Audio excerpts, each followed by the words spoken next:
Hi అండి. అందరూ బాగున్నారా? నేనైతే చాలా బాగున్నాను. ఈరోజు మన వీడియోలో అయితే నేను ఇంట్లోనే న్యాచురల్గా సోప్స్ అయితే తయారు చేస్తున్నాను. ఎలా తయారు చేస్తున్నాను, ఏమేమి వేసి తయారు చేస్తున్నాను ఈ వీడియోలో అయితే చూడండి.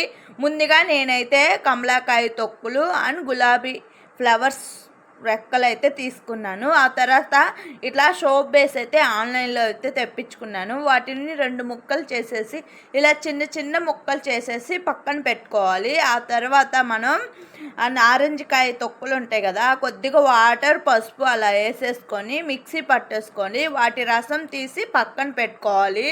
మనం కట్ చేసిన సోప్ బేస్ ముక్కల్ని అలా కింద వాటర్ పైన గిన్నెలో ఇలా అయితే కరిగించి పక్కన పెట్టేసుకొని మనం కమలాకాయ తొక్కు రసం తీసాం కదా, వాటిని ఈ సోప్ బేస్లో అలా కలుపుకోవాలి.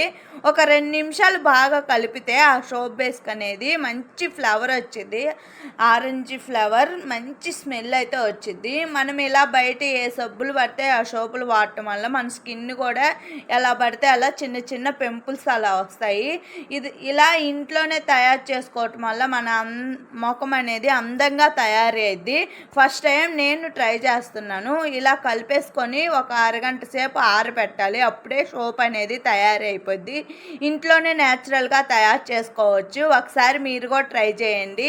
ట్రై చేసి ఎలా వచ్చాయో కామెంట్ చేయండి.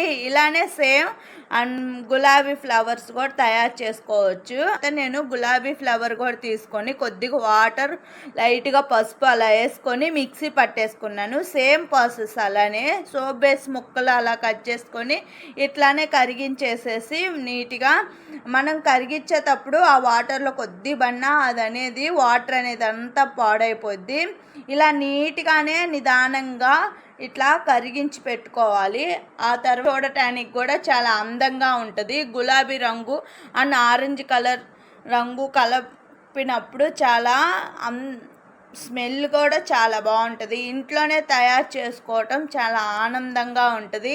ఇది కేవలం సోపే కాదు, మన చర్మానికి ఒక చిన్న నేచురల్ కేర్ లాంటిది. ప్రకృతిలో ఒక మంచి లక్షణాలు మన స్కిన్కి అందిస్తాయి. ఈ సోపు వాడితే స్కిన్ అందంగా అనిపిస్తుంది. స్నానం చేసే తర్వాత కూడా చాలా స్మెల్ లాగా అండ్ మంచి స్మెల్గా రోజంతా వాడుకోవచ్చు. ఇది చాలా మంచిది. మీరు కూడా ఇలా ఒకసారి న్యాచురల్ సోప్స్ ట్రై చేయండి. ఇంట్లోనే సింపుల్గా ట్రై చేస్తా. ఈ తర్వాత ఇది కూడా గులాబీ ఫ్లవర్స్తో తయారు చేసి దాంట్లో అలా వేసేసి ఒక అరగంట సేపు ఇట్లా అయితే పెట్టాలి. దాంట్లో కొద్ది స్మెల్ కావాలని నేనైతే జబాది అయితే వేస్తున్నాను. మీకు నచ్చితే వేసుకోండి. స్మెల్ మంచి స్మెల్ అయితే వచ్చింది. ఈ సోప్ మనం ఇంట్లోనే న్యాచురల్గా తయారు చేసుకుంటున్నాం కదా, మనకి రోజంతా ఆ స్మెల్ అనేది ఉంటుంది. అదే బయట సోప్స్ చూడండి, ఉట్టి మురికే కానీ ఏమీ రాదు.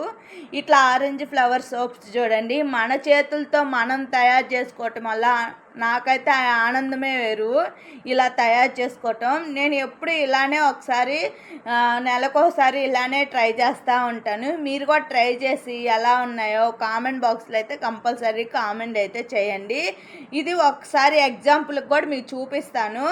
ఒకవేళ మనకి బయట సబ్బులు లాగా మురికి అయితే రాదు. ఎందుకు మన ఇంట్లో తయారు చేసుకుంటాం, నీట్గా మురికి వచ్చింది. ఒక అరసేపు నానబెట్టి నాకైతే చాలా ఆనందం వేస్తుంది. ఇట్లా మన చేతులతో మనం తయారు చేసుకోవటం వల్ల ఎంత బాగుందో. ఇవి తయారు చేసుకోవటం అండ్ ఆరెంజ్ ఫ్లవర్ గులాబీ ఫ్లవర్ అనేది మన ముఖం కూడా చాలా అందంగా కనిపిస్తూ ఉంటుంది. చాలామంది నేను బయటికి వెళ్ళినా నీ ముఖం చూడు చిన్న పెంపుల్ కూడా లేదు, చాలా అందంగా కనిపించిద్ది అని చెప్తారు. అండ్ నేను ఇలా తయారు చేసుకొని ఓన్లీ ముఖానికి మొత్తం అయితే ఇలా అయితే ఫేస్ వాష్ చేస్తాను. ఎంత బాగుంది స్మెల్ కూడా. నాకైతే చాలా హ్యాపీనెస్గా ఉంది. ఇంట్లోనే హోమ్ మేరీ సోప్ తయారు చేసుకోవటం చాలా ఇష్టం నాకు. ఇదే ఫస్ట్ టైం ట్రై చేశాను. మీరు కూడా ట్రై చేయండి. ఎలా ఉండేవో కామెంట్ చేయండి. ఇలాంటి ఇంకా మంచి మంచి వీడియోలతో మీ ముందుకు వస్తాను. నన్ను ఇలానే ఇంకా మంచిగా సపోర్ట్